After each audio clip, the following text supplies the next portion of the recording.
It's the Seahawks versus the Cougars for the second consecutive week. H. Frank Carey will be hosting JFK, and H. Frank Carey got the better half last week, 40-23. But now, since it's the playoffs, everything can change. Tyler DeMayo, yes. Again, a terrific performance. 3-point game, no one was expecting this. How did you feel you played today? I think, I played, more of a better game for me. Without my quarterback, giving me those passes, right on the money, and my offensive line giving time for him to throw the ball, none of this would have ever happened. Combined. So Isaiah Mitchell, huge play. You probably made the biggest play today, making that big 39-yard blocked kick. What was going through your mind before that play even happened? Just work hard, give it your all, and don't quit, and just get to the ball as fast as you can. Explain to me, when Lawrence is going up for that 39-yard field goal, you have Isaiah Mitchell, a large specimen on that line coming up for it. What's going through your mind before that kick's going off? Okay, well, Isaiah is a high jumper. I'm also a track coach. So we've been working on Isaiah jumping with his vertical and trying to block field goals. So we had it. It doesn't always work the way it's drawn on paper, but it did today. It was a defensive showdown between two Nassau powerhouses in Mepham and Elmont High School. Only 2 scores in the first quarter, and that was it for the first half. Elmont struck first, with Aaron Ruthman striking a 28-yard pass to his wide receiver Lucas Mathieu, and also a 2-point conversion to Vince McDonald to make it 8-0. And then in the ensuing drive for Mepham, it was Michael Valentino with a 3-yard touchdown that tied it up at 8 apiece. 7 Malcolm, we're number 8. Yeah. That 42-yard touchdown, that was pretty something special, huh? Yeah, I was always inspired by, my friend Chester. One-handed catches, I was just like, the ball's in the air, it's the back shoulder, I just had to try it. How was the emotion on the sideline after him running 42 yards for that touchdown? That's a game-changing moment right there. And he stepped up and he did what he had to do to score to get this team going. And that's what carried us to victory. Was that a spark plug for this offense? Yeah, I just saw the blocking, and I just took the hole, and I just hit it up, don't stop about anything, and just keep going. The crowd was erupting here at Elmont High School after number 99, J-Dell Richardson, stopped Michael Valentino on 4th and 7 with 1 yard left to play.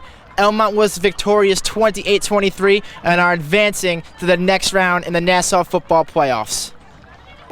West Islip High School and Bellport High School, it's the Suffolk football playoffs, and the first half was quite a good one. James Morrell of Bellport was playing very well with 2 touchdowns until he threw a pick 6 to Patrick Mulcahy for 60 yards. 14-7 at the half right now. Anything can go. Defensively, you guys played spectacular in the second half. So how resilient is this West Islip team, especially for a playoff game, for you guys going against a good Bellport team? It was a great win. That Bellport team was really good. Coach Julie had a really good scheme for defense, and we had a couple bad spots, like off punts and stuff, but we still held them and got a couple goal-line stops.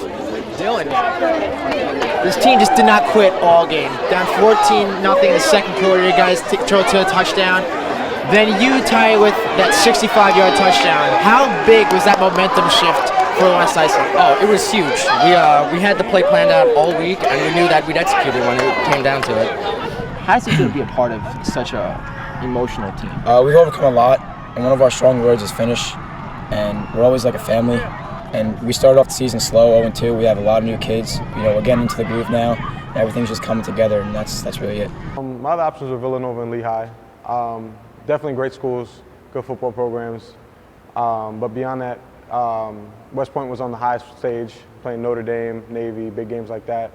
And they had some of the greatest academics in the country, ranking amongst the Ivy Leagues. Last season, Riley led the Wolverines to their first ever undefeated season and second Long Island championship in school history. His work ethic cultivated him to do courageous things on the field, and now he's about to do courageous things off of it. The all-county running back will be attending Army in the fall to play football, and then he'll be serving our country. And right there, that brings us to our Player of the Week with Jim Ferchland. Jim? Thanks, Kunal. This play happened in the third quarter when Stony Brook was trailing 29-7. And what you are about to witness is something Joe Carbone rarely does. Watch out. And he drops back in the shotgun, relaxes in the pocket, and launches a deep strike to Tim Keith for the 38-yard score. Keith runs the seam route, gets past his defender Prince Smith Jr., and hauls in his first touchdown of the season. He had a fantastic game with 5 receptions, 82 yards, and this touchdown. And finally, it's a pretty well-known sports fact. Hockey players are the toughest athletes around. So we saw yet another example last night after Columbus player Matt Calvert took a slap shot to the face from Rangers defenseman Nick Holden. Calvert needed 36 stitches to fix his forehead.